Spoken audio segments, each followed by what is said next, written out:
Hola, buenas tardes. Bueno, voy a presentar la mesa 2, que van a estar a cargo de Alba Escalante. Y su escrito es Hacia una teoría del un lenguaje para el psicoanálisis. Y la otra ponencia va a estar a cargo de Juliana Zaratiegui y Rosela Vila Pucineri, cuyo título del trabajo es Más allá de Freud, implicancias de la novedad de Lacan como efecto del lenguaje.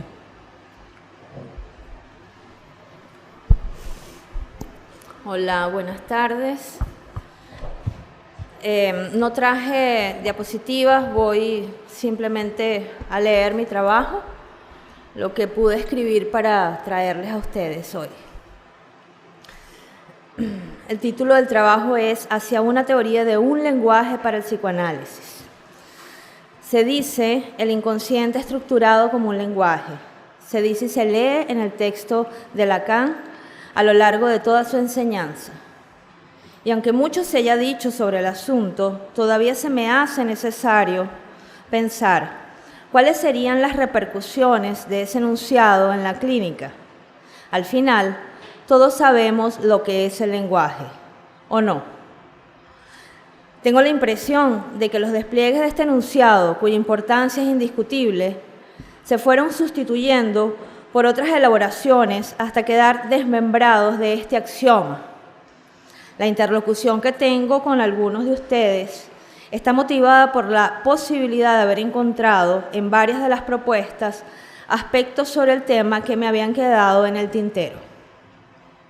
Sobre el título, engañoso y equívoco, quiero mencionar 3 puntos. 1. Decir del seguido de un comporta un ruido al conjugar un artículo definido con otro indefinido. 2. Podría dar la impresión de pretender dar una respuesta. No será el caso. 3. La preposición hacia indica que se trata apenas de subrayar una vía para entrar en la enseñanza de Lacan, quizás para no salir de ella.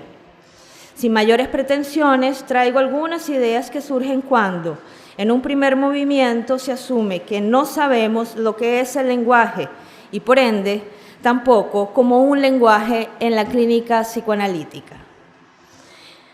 Dice Lacan, mi enseñanza es simplemente el lenguaje, absolutamente ninguna otra cosa.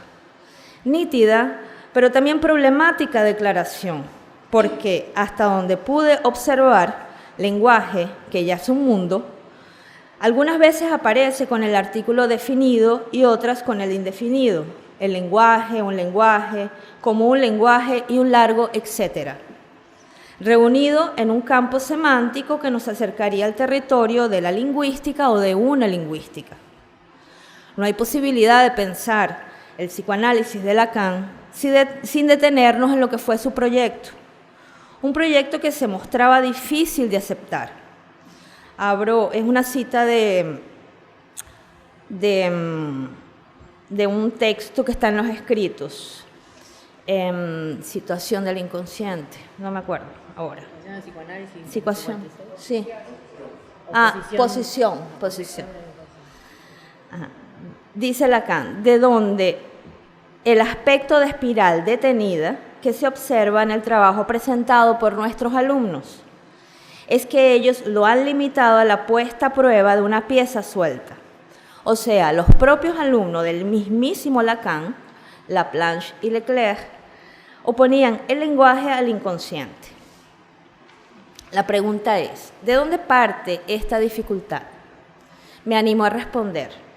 Sabiéndolo o no, todos tenemos una teoría del lenguaje que va a hacernos ruido cuando intentamos articularla con el inconsciente. Será por eso que Lacan insiste. Entonces les doy 3 citas de Lacan. Si el inconsciente está estructurado como un lenguaje, no dije por. El lenguaje es la condición del inconsciente. El lenguaje solo puede designar la estructura con la cual hay efectos de lenguajes, en plural, que por ser varios abren el uso de uno entre otros que da a mí como su preciso alcance, el de común lenguaje. El meollo del problema parece ser que cuando intentamos entrar en el territorio minado del común nos asalta la lengua natural. Aquí es necesario hacer precisiones y en esta tarea indagamos el conjunto de la obra para esgrimir nuestro común. Podemos, como ya se ha hecho, recuperar la noción de estructura como conjunto covariante, la idea de red o pentagrama para pensar diacronía y sincronía, la idea de máquina significante, en lugar del eso habla, eso piensa, en la estructura, el lenguaje como causa del sujeto y como orden significante, incorporar al objeto A para pensar no solo la pérdida del referente, sino también su constante búsqueda, retomar el soporte de los tres registros y no solamente lo simbólico para pensar el lenguaje, la categoría del otro A en su doble nomenclatura, regresar al problema de la intersubjetividad y de la comunicación, cuya alternativa se localiza en la fusión de otredad, etc. Todos esos puntos que acabo de mencionar en ese párrafo fueron destilados de textos escritos en la revista El Rey está desnudo.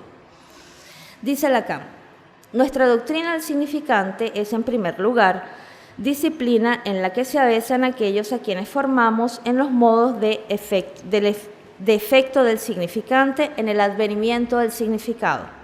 Única vía para concebir que, inscribiéndose en ella la interpretación, pueda producir algo nuevo. Pero no se funda en ninguna asunción de arquetipos divinos, sino en el hecho de que el inconsciente tiene la estructura radical del lenguaje, que en él un material opera según unas leyes, que son las que descubre el estudio de las lenguas positivas, de las lenguas que son o fueron efectivamente heredadas. Extraigo de ese fragmento la siguiente dificultad. Eso habla en mí, convive con estoy aquí hablando con ustedes. Uno de los aspectos nucleares de la clínica, porque si bien trabajamos con el lenguaje, habría que establecer si ese como es una restricción al dispositivo. La clínica psicoanalítica es un tipo de relación. Si me encuentro con ustedes, con alguien en la calle, por ejemplo, y un diálogo se inicia, lo que se pone en funcionamiento es la llamada comunicación. Si hablamos la misma lengua, las reglas del juego suponen una serie de operaciones tácitas. Si me preguntas cómo estoy, probablemente diré que estoy bien, aunque eso no sea cierto. Uno u otro sobresalto producido por el quiebre de expectativas puede contornarse con algunas explicaciones. La polisemia, banalidad de la lengua, se dribla con un poco de buena voluntad. Finjo claridad en lo que digo y ustedes hacen su parte. Ante la pregunta ¿y eso qué quiere decir?, nos parafraseamos. Cooperamos para superar el malestar del desencuentro. El éxito o fracaso de esa operación será proporcional al manejo de las reglas del juego. ¿Qué pasa en la clínica? ¿Se trata de reglas o de leyes? Si en el dispositivo analítico lo que se juega es algo diferente a cualquier otro tipo de intercambio, ese del un lenguaje sería la indicación de tal especificidad. Observemos que Lacan no dice como una lengua, que sería materia de la lingüística. Para trabajar en ese del como un lenguaje, se hace necesario pensar en cómo ecuacionar la idea de ley con la de reglas. ¿Cómo se especifica esa ecuación? En esa problemática creo que es válido pensar en cómo incorporar a aquel que va a participar en esa relación. ¿Será que habrá que darle alguna instrucción? ¿No es eso lo que constituye nuestra técnica? Me refiero a la asociación libre, claro. Se trata de dar él o los pasos necesarios para que de las reglas, de las gramáticas, consigamos ir a las leyes que rigen el inconsciente. Entendemos que, para no psicologizar, eliminamos el autor y a la intencionalidad o funcionalidad que forman parte de las reglas del juego en la comunicación. Así nos alejamos de la convención y apostamos a la producción de sentidos con la finalidad de orientar el trabajo. Forma de preparar un tipo de lectura para el texto que se produce en el dispositivo. Esa lectura sería la lectura de leyes de estructura, cuyo código desconocemos. Eso no va de suyo, ya que sería necesario sustituir al autor del enunciado por el lenguaje, anónimo, impersonal, ese que se deletrea. A su vez, sin origen específico, el texto es un tejido de citas que se vinculan a la construcción histórica desplegada en la sesión, ya que se trata de la producción de una historicidad. En rigor, la lingüística moderna es una disciplina positiva, de allí que su objeto sea la lengua. Nosotros trabajamos en esa zona franca que se desliza por él como un lenguaje. Es por ello que no hacemos lingüística. Si lo que tenemos como horizonte es la clínica, ya que el analista, como función y no como ser, solo aparece cuando aparece en el dispositivo, será allí donde la teoría, el concepto y la investigación se pongan a prueba. Cuando las normas son compartidas, nos entendemos por medias palabras.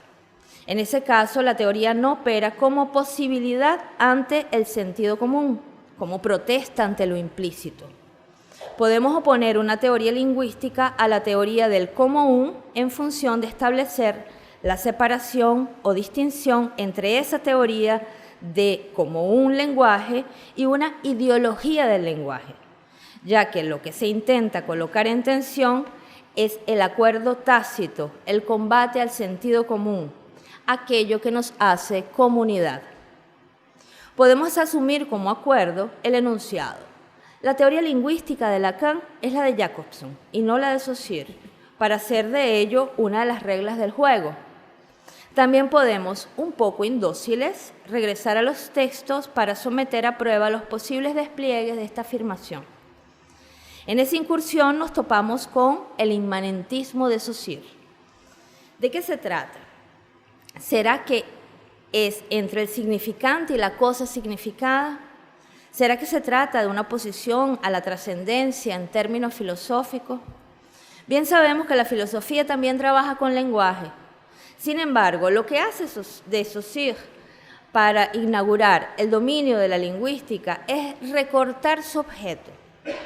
Ese objeto no es el lenguaje, es la lengua.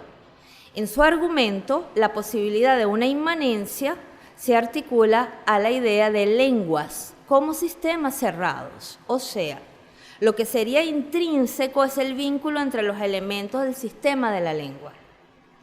Si las lenguas son sistemas cerrados, es decir, inmanentes, la traducción es imposible.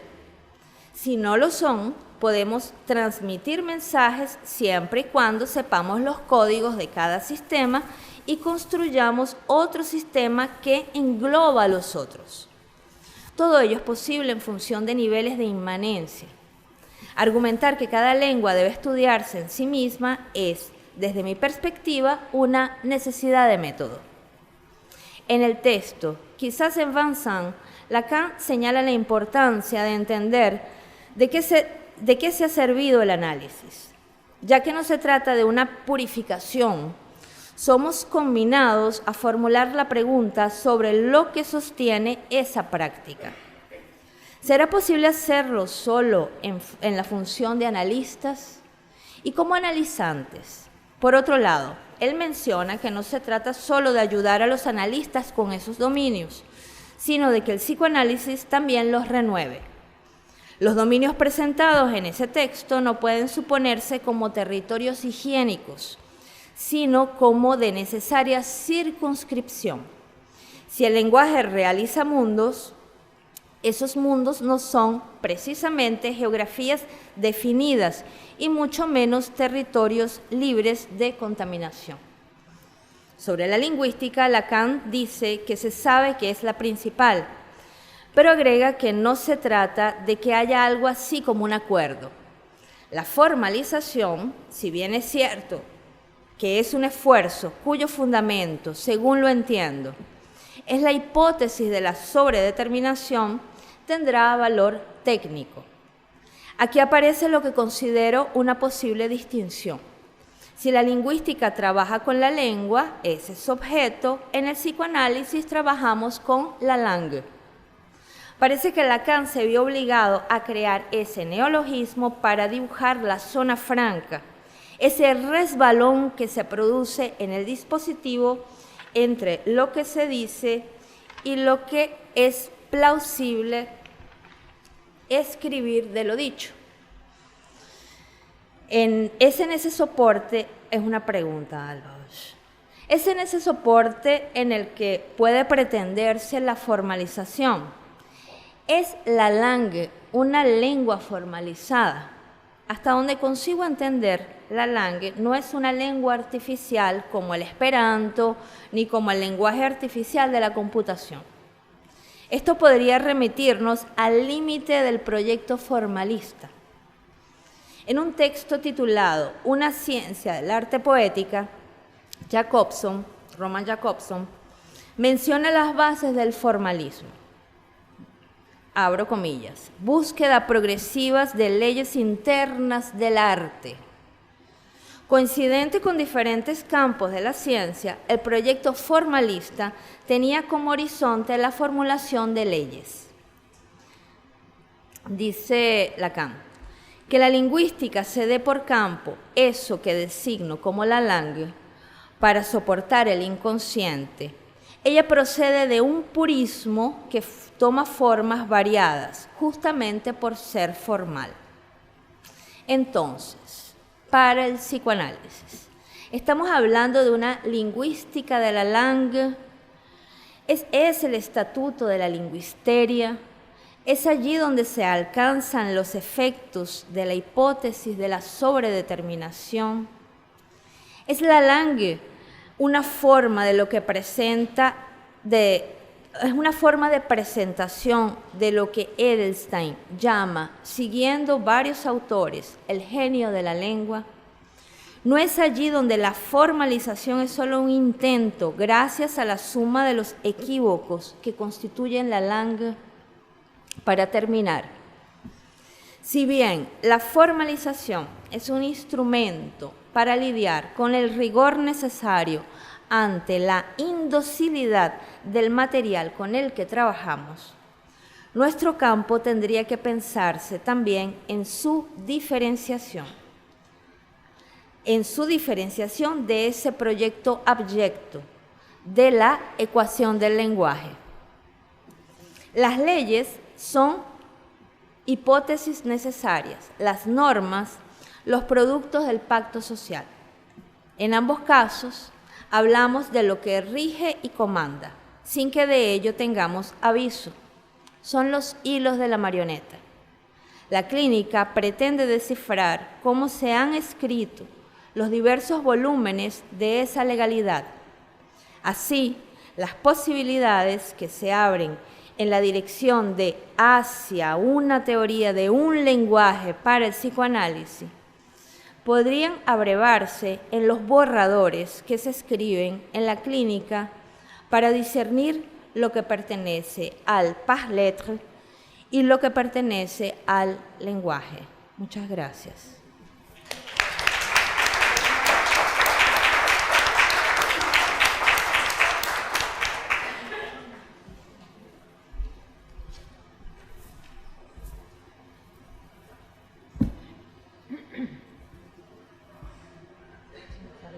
A ver, bueno, hola. El trabajo que voy a presentar lo escribimos junto con Juliana. Nosotros somos de la sede de La Plata y bueno, estamos muy contentas de venir una vez más a compartir algo con ustedes. El título es Más allá de Freud, implicancias de la novedad de Lacan como efecto del lenguaje. Diagramando la propuesta de transmisión de Apola para este año, desambiguar Freud de Lacan para la sede de La Plata, nos encontramos calculando ciertas preguntas que podrían hacernos que nos generan un problema recurrente. Encontramos también estas preguntas en muchas oportunidades trabajando en nuestro espacio de investigación de los jueves. Este problema tiene un enunciado en común. Pero si Lacan dice que Freud lo dijo, y en efecto se constata en innumerables citas de innumerables textos que Lacan dice que ya Freud decía lo que él está proponiendo. Una respuesta habitual a esta objeción apela a la política y supone en Lacan una estrategia para no quedar afuera, una actitud políticamente correcta sostenida en su aspiración a pertenecer al movimiento psicoanalítico. Respuesta insuficiente, dado que no contempla el problema de la relación entre ambos desarrollos teóricos. En Apola entendemos que uno de los modos de salir de este atolladero es proponer una lectura estructural por la cual se sitúan oposiciones, correlaciones, entre términos y conceptos que permiten establecer la diferencia más allá de lo que dice Lacan. Otra manera es la de oponer paradigmas, estrategia también de corte estructural, trabajando la serie de referencias de ambos autores que arroja como resultado la diferencia insoslayable y permite afirmar que, por más que Lacan diga que dice lo mismo, no dice lo mismo sino lo opuesto. Aun cuando logremos que estas propuestas pasen, muchas veces nos encontramos con el retorno de pero Lacan dice que Freud lo dijo y que él está diciendo lo mismo que Freud. O bien, si es todo lo contrario o muy diferente, ¿por qué sigue utilizando los mismos términos? Pregunta a la que no escapó Lacan cuando le reclamaban ¿por qué seguir llamando sujeto a lo que usted articula como el inconsciente estructurado como un lenguaje? Las citas decidimos hacer alguna referencia en el cuerpo del texto, pero presentárselas para la lectura en las diapos, así no se hace tan tediosa la lectura de las citas. Orientándonos por este problema y en el intento de aportar alguna otra respuesta al conjunto de las que ya se ensayan en lo que respecta a la relación entre los desarrollos de Freud y los de Lacan, ahondaremos en una referencia a la que nos hemos referido en trabajos anteriores, los desarrollos de Bárbara Kazan sobre sofística y logología. Esta vez para subrayar que Lacan no solo hace suya la dimensión performativa sofística del lenguaje en sus elaboraciones del lenguaje en psicoanálisis, sino que también la ejerce desde su posición enunciativa, en su lectura de los textos freudianos para pensar el inconsciente, el otro, el sujeto, el objeto, la pulsión, la realidad, la sexualidad, etc. Una referencia, la sofística y la posición de los sofistas en su época. Bárbara Kazan sitúa la sofística como un hecho estructural en la medida en que sirve para designar en filosofía una de las posiciones de no filosofar. El sofista es el otro del filósofo. El filósofo no se define sino por él. La filosofía es hija del asombro y sostiene que todos los hombres desean saber, naturalmente. El sofista exagera, siempre hace una pregunta de más, siempre extrae una consecuencia de más. Esta insolencia, sostiene la autora, logra poner a la filosofía fuera de sí. La empuja a lo que Kazan llama la decisión del sentido. Aristóteles, en su libro Gama de la Metafísica, da respuesta al postulado sofístico que indica que la refutación puede llevarse a cabo con tal que el adversario diga algo, afirmando que sería ridícula entonces cualquier respuesta a quien no habla de nada, pues ese hombre, en cuanto tal, se asemeja a una planta. A partir de este momento, Aristóteles produce la decisión del sentido. Hablar es significar algo que significa lo mismo, para sí y para los otros. Este postulado incluye el sentido sin referencia, más que al lenguaje mismo, como es utilizado en poesía, con tal que haya univocidad del sentido. Con esta decisión funda dos imperativos. Decir algo es la esencia del hombre y el de significar algo en la definición del lenguaje. De aquí se deriva el principio de no contradicción, cuyo heredero moderno es el positivismo lógico. Por otra parte, se sientan las bases de la exclusión de una parte del decir en nombre de un logos, discurso, palabra, auténtico, un logos auténtico, y de una parte de los hombres en función de un modo de hablar. El bárbaro, primitivo, es quien no habla el logos griego de Aristóteles. El logos enraizado en un pueblo. Kazan sostiene que Heidegger, a través de quien la filosofía francesa del siglo XX ha tomado contacto con los presocráticos, vía Aristóteles los comprende como Parmenidios, instalando en el corazón de la aletheia una copertenencia entre el ser, el decir y el pensar que constituye la ontología por los siglos de los siglos. Por eso, para Kazan es necesario buscar el modo de ser presocrático de otra manera. La sofística se opone al principio de no contradicción. Propone: el que dice, dice un decir, no un ente. Precisamente el tratado del no ser o sobre la naturaleza de Gorgias representa, junto con el elogio de Helena, el gesto sofístico por excelencia. La performatividad del lenguaje. El elogio a Helena constituye para Kazan el emblema de la performatividad del lenguaje, en la medida en que con los mismos argumentos con que en el relato homérico se le encuentra culpable, Gorgias demuestra su inocencia. Entonces, ¿verdaderamente culpable o verdaderamente inocente? Helena vuelve imperativo enunciar dos discursos opuestos a la vez: madre, puta, raptada, fugitiva, semidiosa, semimujer, troyana, espartana, jamás es lo que es ni está donde está. Pone en cuestión la verdad unívoca anudada a un sentido unívoco. Bárbara Kazan propone, de la mano de Lacan, la verdad varidad, no la verdad, sino lo más verdadero para, lo mejor adaptado para la persona, la situación, todos los componentes de ese momento, kairos.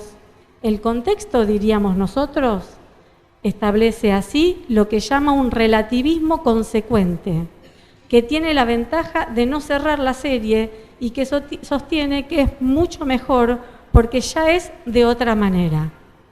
En el Tratado del No Ser, Gorgias demuestra cómo el poema de Parménides, aquel en el que se afirma que el ser es y el no ser no es, también es, sépalo o no, y quiéralo o no, una performance discursiva que, lejos de estar encargado de decir algún es o hay, produce su objeto, aún en la sintaxis de sus frases y por ella.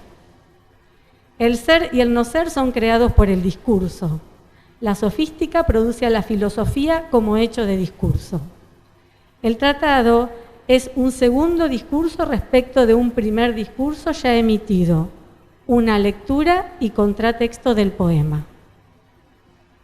Lacan con los sofistas.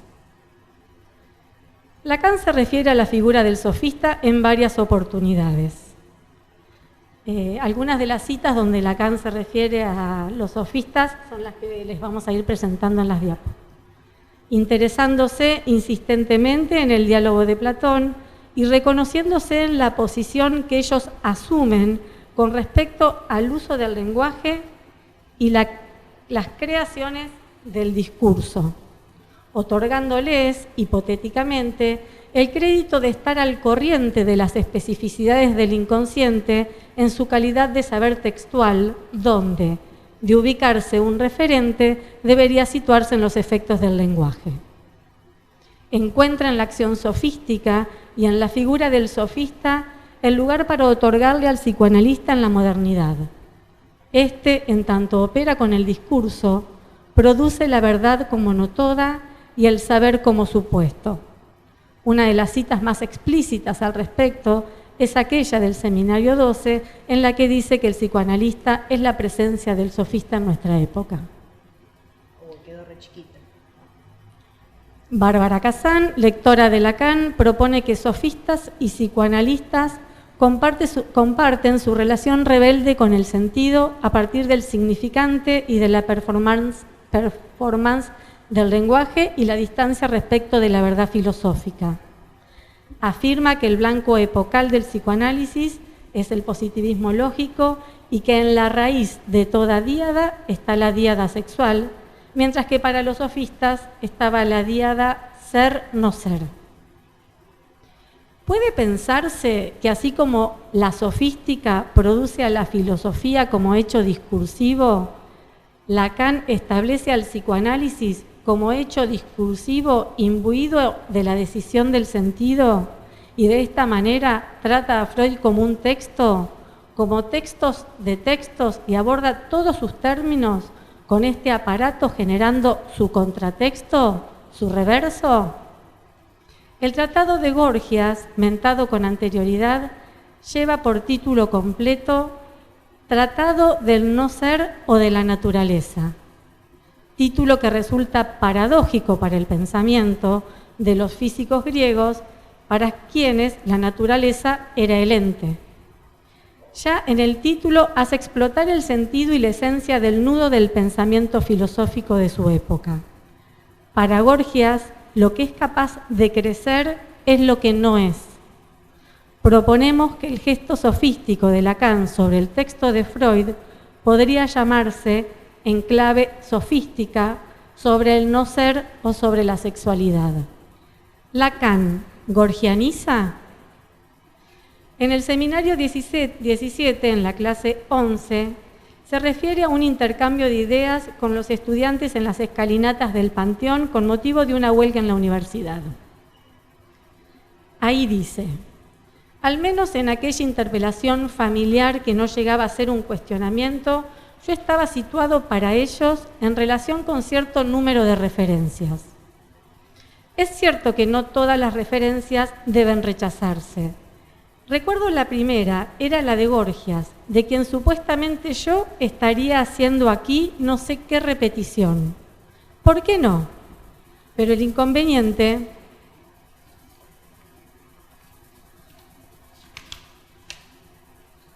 es que en boca de la persona que evocaba a ese personaje del que hoy en día mal podemos medir la eficacia, se trataba de alguien perteneciente a la historia del pensamiento. Este es el distanciamiento que me parece molesto. Este término permite una especie de muestreo de las distancias que se toman con respecto a tal o cual una vez que se le reúne con otros bajo el membrete de la función del pensamiento. En esta cita, Lacan se reconoce en la referencia a Gorgias y cuestiona que por esto mismo se lo distancie, excluya del campo del pensamiento, como si por partir del no ser sus desarrollos no pudieran incluirse en relación a la historia del pensamiento, en la medida en que pensar está, vía Heidegger, asociado al ser y al decir. Otra referencia, los estudios sobre la lengua de von Humboldt. Citamos aquí otra referencia de relevancia con respecto al tratamiento del lenguaje en Lacan. Humboldt, pensador alemán que vivió entre los siglos XVIII y XIX, tiene numerosos trabajos sobre traducción y lenguas. Bárbara Kazan toma su referencia en sus argumentos a favor de la performatividad del lenguaje, en su oposición a la verdad universal y a la decisión del sentido. Humboldt afirma que la lengua en sí misma no es una obra realizada, un ergón, como lo es para Aristóteles, sino una actividad que se está haciendo, energía. Lacan, por su parte, no desconocía los desarrollos de Humboldt, como lo evidencian ciertas menciones explícitas, por ejemplo en el Seminario 18. Otra cosa entonces, esta es una cita, otra cosa entonces es hablar del origen, no la pusimos, perdón. Otra cosa entonces es hablar del origen del lenguaje y otra cosa hablar de su relación con lo que enseño conforme a lo que articulo. El año pasado lo articulé como el discurso del analista, porque ustedes no lo ignoran. La lingüística comenzó con Humboldt, por alguna suerte de prohibición, no plantear la cuestión del origen del lenguaje, sin lo cual, desde luego, uno se extravía. Y otras implícitas, otras citas, estamos refiriéndonos a las ocasiones en que Lacan se refiere a Humboldt. Esta es una cita y decimos, y otras implícitas en las que podría deducirse que Lacan sigue a Humboldt en su propuesta del lenguaje como energía. En el seminario 14, en la clase del 20... ¿Anda? Sí. Ah. Si no, va y viene. Cámbialo por esto.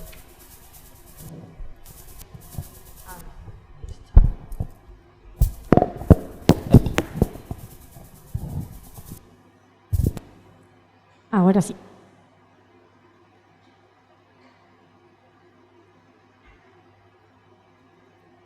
Bueno, decíamos, en otras citas que también se puede deducir que Lacan sigue a Humboldt, por ejemplo, en el seminario 14, en relación a la propuesta del lenguaje como energía. Es necesario que los psicoanalistas lleguen a concebir la naturaleza de lo que manipulan como esta escoria del ser, esta piedra rechazada que deviene la piedra angular y que es lo que designo por el objeto A, y que es un producto de la operación del lenguaje, en el sentido donde el término producto es necesitado en nuestro discurso para el levantamiento desde Aristóteles del ergón. En el seminario 12 dice, donde quiera que el sujeto encuentre su verdad, lo que encuentra lo cambia en objeto A. En el lugar de la verdad como obra realizada, ubica un agujero, un objeto que es pura existencia producto del lenguaje, álgebra, que no significa nada unívocamente, pero que por eso mismo puede adoptar varios sentidos.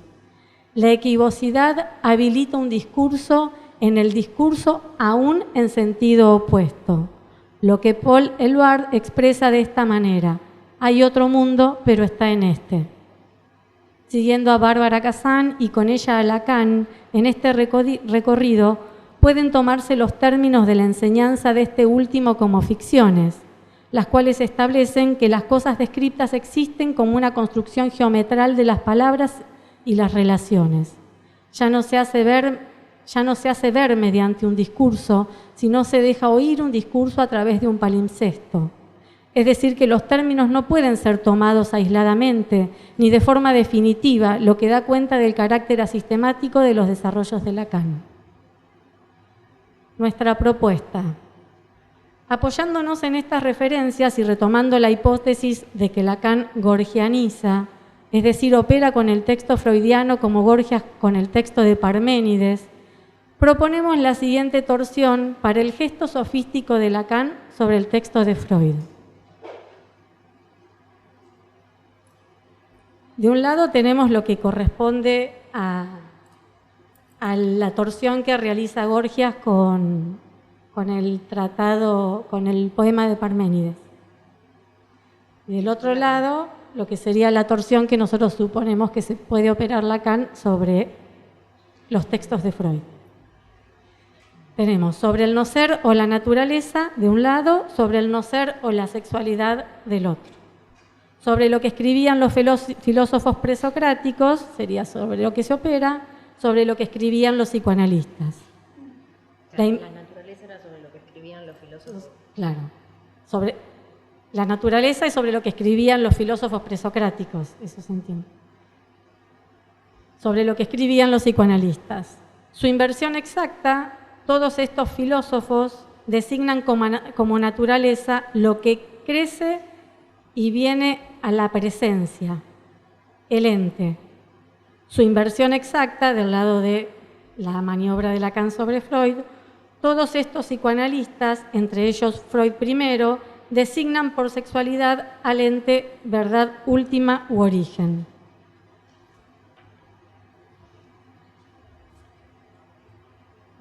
Y por último,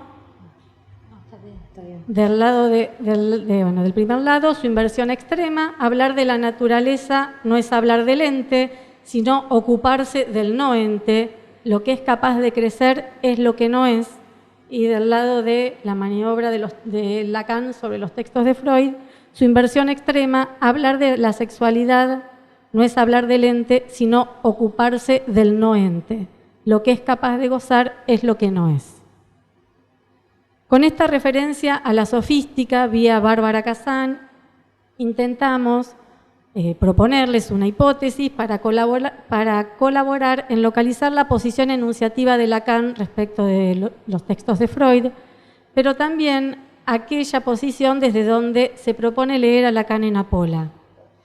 Este cuadro podría enmarcar, por ejemplo, los trabajos realizados por Edelstein respecto de la libido y el mito de la laminilla en la última clase de su seminario del 2017, el trabajo realizado por Aide Montesano respecto de la realidad sexual del inconsciente en las jornadas del año pasado, y un montón más que ya podrán incluir en la serie respondiendo a esta misma lógica.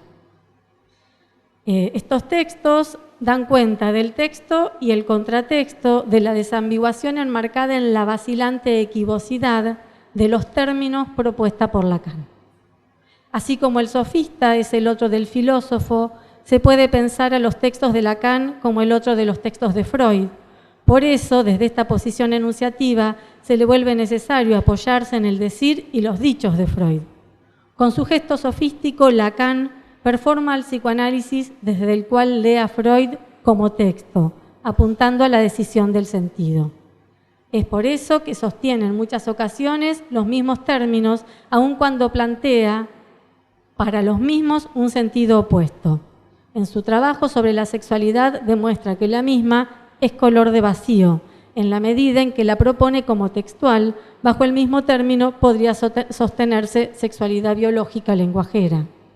Habrá que ver cuál sería la mejor para, en clave de relativismo consecuente, aliviar el sufrimiento con el que tenemos que lidiar en nuestro trabajo de analistas. Por último, este trabajo en torno a la sofística podría ser un buen argumento contra aquellos cuestionamientos de la diferencia Freud-Lacan como desarrollos opuestos, tendientes a sostener a Freud o a alguien como padre y garantía de la autenticidad del psicoanálisis, que se apoyan en pero si Lacan dice que Freud dice, o si Lacan dice lo mismo que Freud, o incluso operan así con los textos de Lacan. Gracias.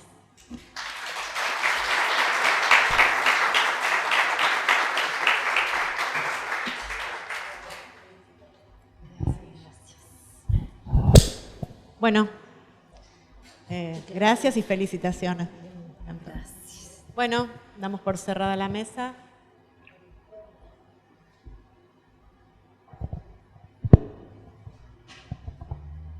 Bueno, hermosos trabajos, realmente interesantísimos.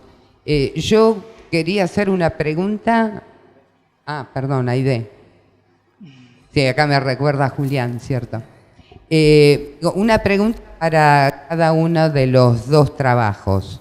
Empiezo por de aparición, Alba. Por ahí me gustaría preguntarte, cuando vos trabajabas la cuestión del neologismo, la langue, que habías ubicado también otros neologismos, y preguntarte si se puede establecer una relación entre la langue, decías como esta necesidad lógica de construir ese neologismo conceptual, respecto de lingüistería. Lo preguntaba porque me parece que se da en el contexto justamente de la condición del discurso, como lo que desde el campo de la lingüística es el acto de habla, pero justamente ¿se escucha? Digo, en un discurso definido por Lacan como discurso sin habla, ¿no? Justamente. Y donde en esa misma clase, cuando plantea lingüistería, también ubicaría tener en común los dichos, pero diferenciando el lugar del decir, refiriéndose a los discursos. Bueno, es un comentario o pregunta. A ver qué te puedo decir. Lo que me viene a la cabeza escuchándote es la clase en la que Lacan, en el seminario 20, discute con Jacobson. A mí me parece que ahí ya está planteada una ruptura. Jacobson no acepta acercarse a la lógica. Y de alguna forma Lacan se ve como, ¿y ahora qué hago? ¿No? Porque la idea que yo tengo, por lo que he podido leer, Lacan tenía en Jacobson una especie de soporte para decir, mira, lo que yo estoy diciendo tiene algún sentido, o sea, está incluido en algún campo de discusión, por decirlo de alguna forma, no estoy inventando, no estoy delirando, ¿no?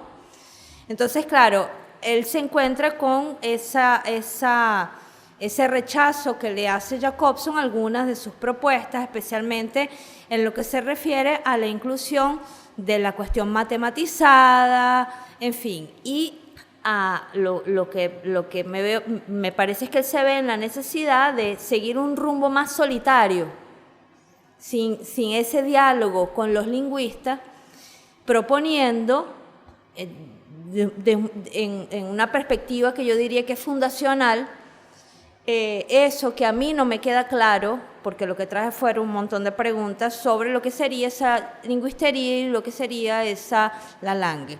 Por otro lado tenemos el tema de los discursos, que ya Foucault, en que es un autor, estaba trabajando sobre eso. Entonces, a veces leyendo Foucault se me acerca muchísimo, específicamente en ese texto, me parece que ahí Lacan, yo no voy a decir quién tomó de quién, porque yo creo que esas eran discusiones que se hacían en un contexto bastante efervesciente y no se puede decir, no, es de fulano, de ciclano, ahí no hay propiedad, digamos. Entonces, claro, el trabajo sobre los discursos, ¿no?, de Lacan me parece que tiene como un linaje más Foucaultiano, es un diálogo con Foucault. No sé, estoy lanzando pura conjetura, ¿vale? No tengo el estudio de la fecha, que fue esto, que fue aquello, es pura conjetura de lo que se discutía en aquel momento entre todos esos intelectuales. Bueno, gracias. Paso al otro trabajo. Bueno, me parece sumamente importante, interesante esta propuesta de esta condición sofista. Y me preguntaba si de alguna manera no sería relacionable esto que decían con ese modo en el que uno podría suponer, en este modo de la textualidad que planteaban, que es la manera en la que Lacan incluye lo que diagnostica como problema en el texto freudiano, digo, y lo incluye en tanto tal justamente para dar esta vuelta que me parece que es la que ustedes proponen y que, bueno, ordena de otra manera justamente este campo, ¿no?, de los dos paradigmas, pero de este modo. A ver si te entiendo, Aide. La idea nuestra era ver si podíamos situar cómo, además de en términos de contenido, sostener por los diversos autores que va recorriendo sus ideas, también las ejerce, o sea, su posición enunciativa es performativa. Él cuando uno va relevando esto, por eso trabajamos, tomábamos el texto tuyo de realidad que trabajaste el año pasado, el de Alfredo, porque son más cercanos, hay un montón, pero donde se ve claramente, y porque este año nosotros en Apola, en La Plata, nos rompimos la cabeza con las clases del 11 de la laminilla y de los escritos, a ver qué estaba haciendo con la biología, porque el texto es de biología. Entonces, ¿se apoya la biología? ¿No se apoya la biología? Bueno, y cuando uno, por ejemplo, donde está a la conclusión que arribamos, es que en realidad es un texto biológico, ¿no? Que incluso lo biológico es un texto. Y por otro lado, en donde aparece la cita del seminario 12, ahí es donde él trabaja el sujeto supuesto saber y se apoya en Descartes. Y también hace una maniobra con Descartes. Todo el tiempo está haciendo maniobras de lectura en contratexto. Son a veces muy difíciles porque uno tiene que manejar el autor de referencia para poder pescar que en realidad está diciendo como hace Gorgias. Por eso para nosotros la referencia a Kazan, que pareciera que lo hace fácil ella, nos ayuda, porque sin esa referencia de ella, la verdad que a mí se me pasa como el hambre caído, porque la verdad, ni idea cómo lo hace.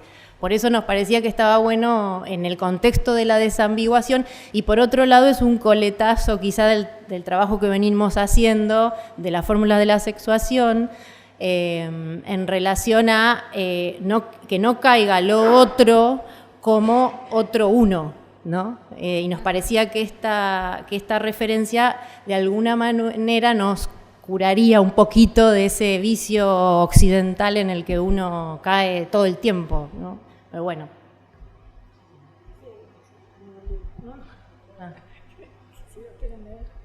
Hola, ahí está. Mi nombre es Silvana. A la mesa, justamente en relación a esto que hablabas vos, Juliana, recién, de que la biología se constituye ella misma en un discurso, digamos, ¿no? Quería preguntarles en esto de que queda la pregunta respecto de los lenguajes, ¿no? Si ustedes consideran, hay un rastro de esto en los textos de ustedes, a toda la mesa, incluso a Alba, la cuestión de que lo que está en juego también es una nueva noción de lenguaje. Quizás no es que haya varios lenguajes en el sentido de, bueno, hay lenguajes que nombran la realidad, hay lenguajes que nombran lo real, sino un nuevo lenguaje, y pareciera que los textos se orientan a la noción de discurso, en tanto cada discurso tiene como efecto un lenguaje para determinado campo, ¿no? No tengo muy bien en claro, pero acá quiero decir que hablo discurso desde, digamos, como lo propone Lacan en ese caso, ¿no? Creo que hay diferencias con Foucault. Digo esto para que no quede todo en la misma serie.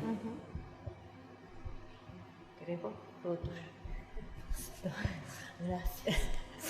No sé si es bueno o malo. No, sí, realmente hay diferencias, ¿no? Yo estoy haciendo una especie de intento de aproximación llena de defectos, ¿no? Sin pureza. Me gusta lo que dices porque lo que me viene a la cabeza, y creo que es un poco el tema de este trabajo, lo voy a tomar de la siguiente forma. Yo intentaba en una clase explicarle a mis alumnos dónde podríamos localizar el lenguaje que no fuese en la cabeza o en alguien. Y eso es muy difícil, porque si sales de eso, si no lo localizas, ¿te vas a dónde? Te vas a la mística. Entonces, claro, creo que un poco lo que hay en la discusión de algunos de estos autores tiene que ver un poco con ese lugar, ¿no? Que en los discursos está bárbaro. La verdad que la propuesta de Lacan en los discursos está bárbaro. Primero porque no es una cosa sola, ¿no? Y ahí tú puedes hacer operaciones diferentes y van a salir diferentes posibilidades, realmente, como si fuesen los tales lenguajes ahí. Ahora, me parece que el tema, inclusive retomando la pregunta de Aide en relación a Jacobson, es un poco eso, cómo la propuesta de Lacan, y eso está muy bonito en el texto de Alfredo, cuando él habla del genio de la lengua. Yo se los mostraba a mis alumnos. No es que esté delirando, y si estoy delirando, perfecto, pero no estoy hablando de una cosa mística, no estoy hablando de una entelequia. Creo que ese es el punto de la discusión en la que estos autores, inclusive el propio Humboldt, está inscrito. Eso es lo que puedo decir.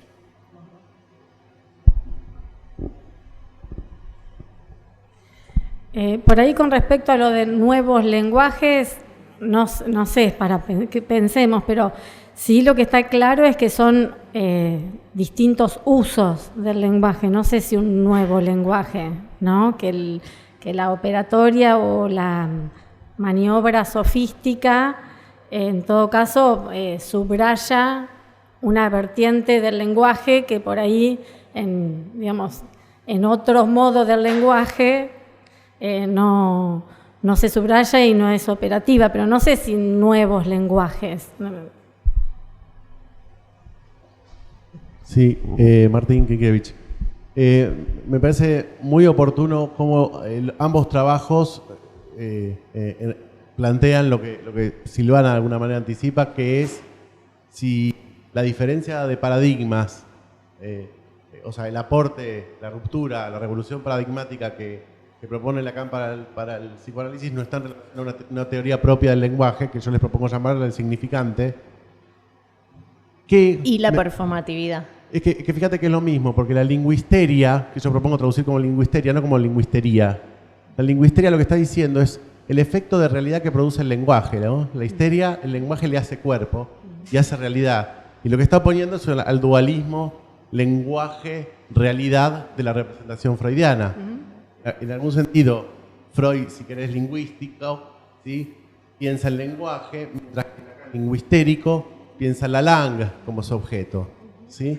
A mí me parece que efectivamente ambos trabajos marcan el punto de ruptura que propone Freud, que propone Lacan para Freud, porque mientras que el inconsciente freudiano es pulsional, representacional, ¿sí?, el inconsciente lacaniano va a ser estrictamente significante lingüistérico, ¿sí? Y me parece que el modo que tiene Lacan, un pasito más. Lacan tiene una teoría particular del lenguaje que la presenta, me parece, tiene una intención de presentarla formalmente, y me parece que la clave de la frase que vos elegías, Alba, es el estructurado. El inconsciente está estructurado como un lenguaje. La clave, me parece, es que presupone, ¿sí?, la estructura del lenguaje como fundamento del orden de realidad humana, ¿sí? Y fíjense que ustedes también, en el trabajo de ustedes, hablan del sofista. El psicoanalista es la presencia del sofista, ¿sí?, racional, dice, ¿no? La frase dice, después que dice el psicoanalista, la presencia del sofista con fundamento racional, en la frase que ustedes tomaban. Lo dice algo así como, donde prevalece lo racional, es así, ¿no? El psicoanalista, la presencia del sofista, donde prevalece lo racional. O sea, me parece que no solo es una teoría del lenguaje, sino es una teoría del lenguaje estructural la que Lacan aporta al psicoanálisis y rompe, me parece, absolutamente con la idea de un inconsciente pulsional, interno, externo, etcétera, y lo deja absolutamente al lado de la función del lenguaje. De acuerdo.